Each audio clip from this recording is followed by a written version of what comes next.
नमस्कार प्यारे विद्यार्थियों, इस वीडियो में पढ़ेंगे कार्यपत्रक नंबर 21 से लेकर 25 तक। सबसे पहले कार्यपत्रक नंबर 21, इसमें दक्षता है व्यवहारिक व्याकरण संबंध बोधक शब्दों का उपयोग कर पाना। प्रश्न नंबर 1, रिक्त स्थानों में उचित संबंध बोधक लिखकर वाक्य पूरा कीजिए। इसमें की उपेक्षा, के द्वारा, के किनारे, के संग, के ऊपर, इनको भरना है।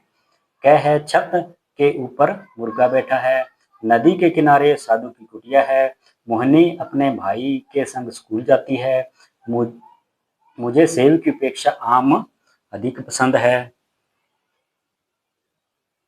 उसके बाद प्रश्न नंबर 2, दो वाक्यों को जोड़कर वाक्य बनाइए। गोलू थक गया था, वह सो गया था। इसे बन जाएगा गोलू थक गया था इसलिए वह सो गया था। ख है यह हिंदी की पुस्तक है, मुझे यह पसंद है, तो इसे बन जाएगा यह हिंदी की पुस्तक है और मुझे यह पसंद है।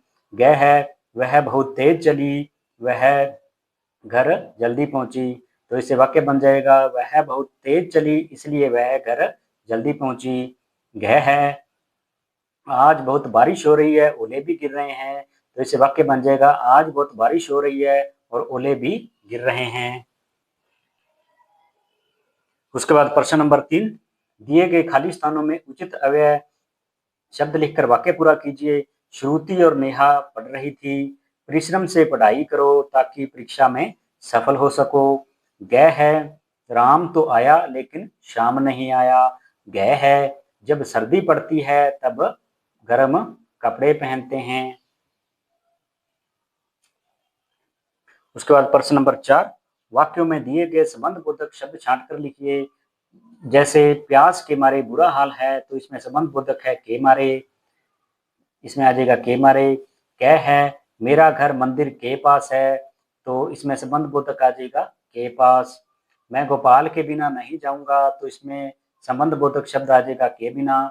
वासु के आगे मैं खड़ा हूं, तो इसमें संबंध बोधक आ जाएगा के आगे। गह है वह यह पत्र मीरा के द्वारा लिखा गया है, तो इसमें संबंध बोधक आ जाएगा के द्वारा। प्यारे विद्यार्थियों, ये था कार्यपत्रक नंबर 21। प्रश्न नंबर 22, इसमें दक्षता है लेखन की विभिन्न विधाओं का प्रयोग कर पाना। तो इसमें देखिए, वह हंस दिया, हिरण का बच्चा दौड़ रहा था, वह खरगोश के आगे था, वह हाथी से भी आगे था, वह नाला फांद गया, खंडहर भी पार कर गया, मैदान में पत्थर पड़ा था, ठोकर लगी तो गिर पड़ा, पैर में चोट लगने से रोने लगा, बंदर ने पैर सहलाया, वह चुप न हुआ, भालू दादा ने गोद में उठाया, वह चुप न हुआ, माँ आई, वह बोली चलो पत्थर की पिटाई करते हैं। हिरण का बच्चा बोला नहीं उसे मत मारना, वह भी रोने लगेगा। माँ हंसने लगी, खरगोश हंसने लगा, सब हंसने लगे। ऊपर लिखी कहानी को कविता के रूप में लिखिए। तो कविता के रूप में देखिए,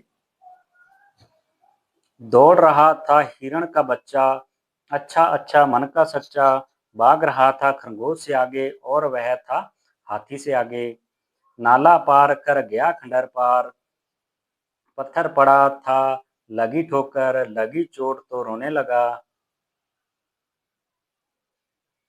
बंदर ने सहलाया पर चुप ना हुआ, फिर आए भालू दादा, उठाया गोद में फिर भी चुप ना हुए, फिर माँ बोली चलो पत्थर की पिटाई करें, तो बच्चा बोला ना ना, फिर भी वह भी रोने लगेगा, फिर माँ हंसी, खरगोश हंसा और फिर सब हंसे। तो प्यारे विद्यार्थियों, ये था कार्यपत्रक नंबर 22। नंबर 23, इसमें दक्षता है गद्यांश पद्यांश को पढ़कर समझ के साथ प्रश्नों के उत्तर दे पाना। तो कविता कहानी की समझ का उपयोग कर पाना। किसी जंगल में एक हरा भरा पेड़ था, उस पेड़ पर बहुत से पक्षी अपना घोंसला बनाकर रहते थे। उन पक्षियों में एक तोता भी था, वह शाकाहारी था। अन्य पक्षी तो फल फूलों के साथ साथ कीड़े मकोड़े भी खा लेते थे, परंतु वह तोता केवल पेड़ के फल फूल खाकर ही संतुष्ट रहता था। एक दिन उस जंगल में एक शिकारी आया, हरे भरे पेड़ पर तरह तरह के पक्षियों को बैठा देख शिकारी शिकार करने की सोची। उसने जहर से बने बाण से एक पक्षी पर निशाना लगाया, किंतु उसका निशाना चूक गया और बाण पेड़ के तने से जा लगा। कुछ दिनों बाद पेड़ जहर के असर से सूख गया और पक्षियों का आशियाना उजड़ गया। उसके बाद देखिए, सही विकल्पों में से सही दिए गए विकल्पों में सही उत्तर चुनिए। जंगल में कैसा पेड़ था? तो था हरा भरा। ख है तोता कहाँ रहता था? तो तोता रहता था पेड़ पर। इसमें ग है पेड़ पर पक्षी क्या बनाकर रहते थे? तो घोंसला बनाकर रहते थे। ग है तोता शाकाहारी था। शाकाहारी का अर्थ है मांस का सेवन नहीं करने वाला। उसके बाद प्रश्न नंबर 2, रिक्त स्थानों की पूर्ति कीजिए। फल फूल पक्षी जहर वर्षा बाण। हरा भरा पेड़ जहर के असर से सूख गया। ख है पेड़ों पर बहुत से पक्षी अपना घोंसला बनाकर रहते हैं। ग है बाण के जहर बाण के जहर से पेड़ सूख गया। ग है शाकाहारी पक्षी फल फूल खाकर ही अपनी भूख मिटाते हैं। उसके बाद प्रश्न नंबर 3, अशुद्ध शब्दों को शुद्ध करके लिखिए। घोंसला घोंसला इसको इस प्रकार से शुद्ध लिखेंगे। महात्मा को इस प्रकार से शुद्ध करके लिखा जाएगा। पश्चात को इस प्रकार से लिखते हैं। धार्मिक को इस प्रकार से लिखते हैं। उसके बाद प्रश्न नंबर 4, शब्द युग्मों से वाक्य बनाइए। जैसे हरा भरा बगीचे में हरा भरा पेड़ है। दाल रोटी मुझे दाल रोटी खाना पसंद है। है खाना पीना भिखारी को खाना पीना दे दो। ग है कचौरी पकौड़ी मुझे कचौरी पकौड़ी बहुत पसंद है। तो प्यारे विद्यार्थियों, ये था कार्यपत्रक नंबर 23। पत्रक नंबर 24, इसमें दक्षता है गद्यांश पद्यांश को पढ़कर समझ के साथ प्रश्नों के उत्तर दे पाना। तो दी गई कहानी को पढ़कर प्रश्नों के उत्तर दीजिए। एक नदी के किनारे ताड़ का भारी पेड़ था। वह बहुत मोटा और मजबूत था। उसके निकट ही सरकंडे के कुछ पौधे उगे हुए थे जिनके तने नरम और लचीले थे। एक दिन जोर की आंधी आई। ताड़ का पेड़ खूब मजबूत होते हुए भी बीच में से टूट गया तथा सरकंडों के पौधों के बीच जा गिरा, परंतु सरकंडों के पौधों को किसी प्रकार की हानि नहीं हुई। यह देखकर वह हैरान हुआ और वह उनसे पूछने लगा, क्या कारण है कि नरम और कमजोर होने पर भी आंधी तुम्हारा कुछ न बिगाड़ सकी, जबकि मजबूत होते हुए भी मैं टूट गया हूँ। ताड़ भाई, आप अपनी शक्ति की अकड़ में झुके नहीं और टूट गए, परंतु हमने नरम होने के कारण झुककर आंधी की प्रभुता स्वीकार की और सुरक्षित रहे। तो इसमें देखिए नंबर 1, नदी के किनारे किसका पेड़ था? तो वो था ताड़ का। ताड़ के निकट कौन से पौधे उगे हुए थे? तो थे सरकंडे के। ताड़ के पेड़ की विशेषता क्या है? तो वो क्या होता है? मजबूत। नर्म और कमजोर होने पर भी आंधी सरकंडों का कुछ नहीं बिगाड़ पाई। क्यों? सरकंडों के तने, तो इसमें उत्तर है सरकंडों के तने नरम और लचीले होने के कारण आंधी सरकंडों का कुछ नहीं बिगाड़ पाई। प्रश्न नंबर 5, आंधी ने ताड़ के पेड़ को क्या नुकसान पहुंचाया? तो इसका उत्तर है आंधी ने ताड़ के पेड़ को बीच में से तोड़ दिया।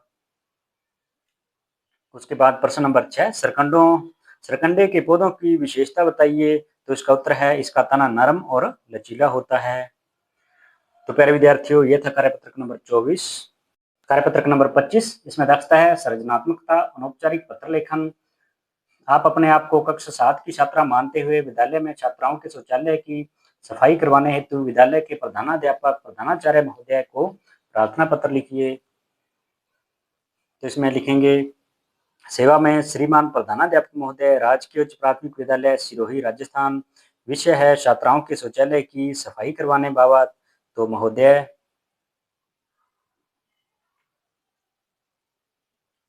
सविनय नम्र निवेदन है कि मैं सुमन कक्षा 7 की छात्रा हूं। श्रीमान, हमारे विद्यालय में छात्राओं के लिए शौचालय की उचित व्यवस्था नहीं है तथा शौचालय में स्वच्छता की भी कमी है। शौचालय से काफी दुर्गंध आती है जिससे बीमारियों का डर बना रहता है।